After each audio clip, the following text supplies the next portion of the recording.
Thank you to EA for inviting me to play Battlefield 6 early. Hey guys, welcome back to a new video. It's been more than a week that I've done the last video, and I know a few of you have been concerned and reached out to me if everything is alright, because I didn't do any video about Battlefield 6 so far, about the gameplay and about the reveal, even though I was streaming the reveal, which I think a lot of you have seen, but there was no video, so some of you were concerned if everything is alright. So yeah, I'm good. I was just pretty jet lagged, and the whole event was really exciting, but it was also exhausting, and the traveling days were as well, because it's a long flight from Germany to Los Angeles, which is 12 hours each. So it took me a bit of time to recover and to get some sleep, and yeah, today I feel a lot better. So I thought I'm gonna answer some questions that you guys have about Battlefield 6, and unfortunately I had to leave out a few that I cannot really answer because I don't really know the answer, and it just doesn't make any sense if I go over questions and then the answer is I don't know all the time. But now let's get right into the questions with the first one, and that is, would we be expecting Levolution to come back? And I know it looked like it in the trailer, actually in all of the trailers we got, and they also showcased the destruction quite a lot during the event, and yeah, there is a lot of destruction in this game, but there is no actual Levolution, at least not on the maps that we have played in the beta, or that we've played in Los Angeles, but the build that we have played there is already the build that you all will be playing in the beta, in the closed and also in the open beta. But none of these maps, at least from what I've seen, has any kind of Levolution that could be compared to the Levolution we had in Battlefield 4. Next up is the question, in any of the builds that you have played, is there a server browser, or has any developer told you about there being a server browser? And yeah, this question came up a lot about the server browser, and I know this is a topic that is discussed a lot within the community, understandably, of course. And what the developers told us during the event is also what Alexia Christofi wrote on Twitter today, only a few hours ago. So I'm gonna pick it up from her right here because it just pretty much sums it up what we know as well. So there will be a server browser via Portal, which shows community experiences that can also be rewarded with full XP, and that these experiences will also be shown in front and center in the main menu. So you don't really have to filter or search for them, you will get them recommended as well, a lot more than we do in 2042, but the server browser will only be in Portal, there will not be a server browser in the main game. And I'm not sure though if any of the main game servers will show up in Portal, but I don't think so. I think the server browser will work in the same way as it does in Portal in 2042, so all the community created experiences will show up in this browser, but the rest of the official servers will not show up, and there's only in kind of automatic matchmaking. And talking about the matchmaking, there was also a question, actually several questions, about how the matchmaking will work, especially when it comes to crossplay. So Battlefield 6 will not be available on the old consoles anymore. It will only be available on PC, on PS5 and on Xbox Series. So Xbox One and PS4 are out now, which means there will be crossplay between all these three platforms. So there will be crossplay between PC, Xbox and PlayStation, but you will be able to turn it off if you don't want it. Now, if you turn it off completely and you play, let's say, on PlayStation, you will only be matched with other PlayStation players. But what the matchmaking is doing, at least that's how they explain it to us, is that it will prioritize to put you into matches against other players that are playing with your input. So if you play on PlayStation and you play with a controller, you will be matched with other controller players. But if you play with mouse and keyboard, I'm not sure if mouse and keyboard support will be on consoles though. They didn't say anything about that, but maybe it is if they have this kind of actually input-based matchmaking. I could imagine that we will see mouse and keyboard support on consoles as well. So if you play with mouse and keyboard, you will be matched with other mouse and keyboard players. And I think we will also see this during the beta already. But that's how it's planned, that controller players will play against controller players and mouse and keyboard against mouse and keyboard. And then there was this question about the mode Escalation, and I already saw this on stream, that there were questions coming up a lot if Escalation is available in the beta and how it plays or what it actually means, what it is. And unfortunately, we haven't played it as well. So it was not part of the event, it is also not part of the open beta, or at least it's not part of the build that we have played. But what we got was a short explanation, and we got it handed out actually, so I'm just gonna read this out, but I'm not 100% sure what the mode will look like. So it says 2 teams fight to capture strategic control points. As the teams expand their territory, fewer and fewer control points remain, creating increasingly intense areas of combat. This battle for territory culminates in an all-out war where both sides fight to control the last remaining points on the map. And I'm not quite sure how this will work. To me, it sounds a bit like maybe they're merging front lines and breakthrough or something. So maybe you have like front line that is moving, but several objectives or sectors that you have to take. So we just have to wait and see. It will be available at launch. So at launch, we will have Squad Deathmatch, King of the Hill, Domination, Escalation, and Team Deathmatch, alongside Conquest and Breakthrough. So it's quite a lot of game modes, I think a lot more than we had in Battlefield 2042 at launch. Then 2 questions at the same time. First, classes, how did non-locked weapons and gunplay feel? And second, do the maps, modes, general feel of the gunplay and fastness cater too much to Call of Duty players? So for the classes, it feels good, it feels okay with these non-locked weapons. I will definitely be curious to see how it feels in the locked version during the open beta, because we will have 2 playlists available. In case you missed this so far, there will be a playlist with the non-locked weapons like you've seen on stream, and there will also be a playlist where weapons are, or some weapons are locked to the classes. So it's kind of a semi-open system that we had in Battlefield 4, and I haven't played this system yet. That was not available during the event, but it will be available in the open beta. So there remains to be seen how this will feel. I'm actually really curious about this. And then for catering too much to Call of Duty players, I don't think it does, because the maps, even though they might be smaller than they are in 2042, or at least the maps that we've seen so far, they don't feel like Call of Duty at all. It might, like from first glance, it might look a bit like Modern Warfare 2019, but I don't think it feels anything like that. It does feel a lot more like Battlefield 4, especially when it comes to movement, when it comes to maps, and when it comes to the general feel of the game.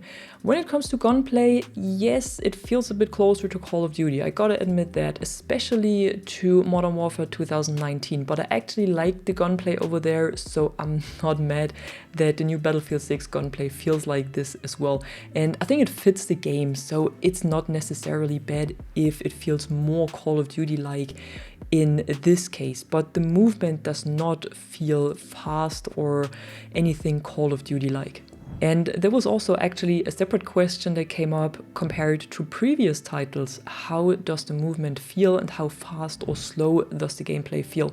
So compared to Battlefield 2042, it feels a little bit slower, I'd say, especially since we don't have the tactical sprint. So moving from cover to cover, you have to find the right moment before you move, and you really have to think about your moves and what you're doing. And for me, again, it's a lot more reminiscent of Battlefield 4 in some than it is of any other Battlefield game. The slide, though, I would say the slide feels like Battlefield 1, but the rest, I would say the movement in general does not even feel like Battlefield 5. Battlefield 5 was a lot more agile and dynamic, but Battlefield 6 is a bit slower also from the turning speed. When you're lying on your belly, for example, and you want to turn on your back, you can lie on your back when shooting, but I feel like it takes a little bit longer to move around than it does in Battlefield 5. So for me personally, I think overall, also considering the size of the maps, the pace is actually at a pretty good spot. One thing though, and this is also a question that came up, that is not quite right for me yet, is the time to kill, or actually the time to kill, time to death difference. I think there is still something wrong. I don't know what it is, if it's the server, if it's the netcode, but there is still something wrong. I feel like the time to kill is actually really slow I wish it would be a little bit faster, because sometimes it feels like you're shooting at someone forever and they still have enough time, even though the movement is slower, they still have enough time to get behind cover, which just, it doesn't feel right sometimes. And what also feels wrong is that sometimes you shoot at someone and they turn around and you get a one-frame death. So this is still a problem. This is still something they definitely need to work on. Yeah, I think we had these problems in all former Battlefield games, and at some point it was fixed. So I don't think there will be any difference here. Another question was also, what is your opinion about the weapons having point-like system of Insurgency Sandstorm? So I would actually compare it, or I like to compare it more to the Pick 10 system in Call of Duty, because that's what I'm more familiar with. But I think this is a pretty okay system. It's definitely better than what we had in 2042. So you have, in Battlefield 6 now, you have 100 points that you can use up, and your weapon attachments have 5 up to, I think, even 45 points. Depends on the attachment. So if you have a really good attachment, it will cost you a lot of these points. And if it's just a normal attachment or an average attachment, it costs a lot less points. So you have to decide for yourself what is more important on your weapon. You can go without an optic and maybe have a better magazine, or you have a better grip and you go without a laser, or whatever your playstyle is and whatever you think works best for you. You try to figure out how you can build your weapon and how you can stay within this limit. And then also another question to Portal, which I think is interesting to talk about, because I don't feel like people actually really talked about this or really understand how this works. So Portal this time around will be the map builder and will be the builder where you create your own experiences with modifiers and so on. But at least from what I know, there will not be any specific Portal maps. All of the maps, the 9 maps that we will be getting at launch, including Operation Firestorm, which will be a remastered map, will be available in the main game. There will not be any maps, also not this remastered map, that will be hidden in Portal. Then the next question is, I was wondering how your thoughts are on fast health regeneration, or how fast the health regeneration is, and how overall teamwork and squad effectiveness felt. Well, health regeneration is okay from the speed of it. You can speed it up a bit, at least when you play as the assault class with one of the field specializations, or training, how it's called in Battlefield 6. But one thing that you have to be aware of is that when you are being suppressed, so when you have a suppression effect that is not pretty strong, so it's barely noticeable, but the effect of suppression is that your health regeneration will stop. And that is definitely noticeable, because you will be lying there wondering why the hell you are not regenerating health.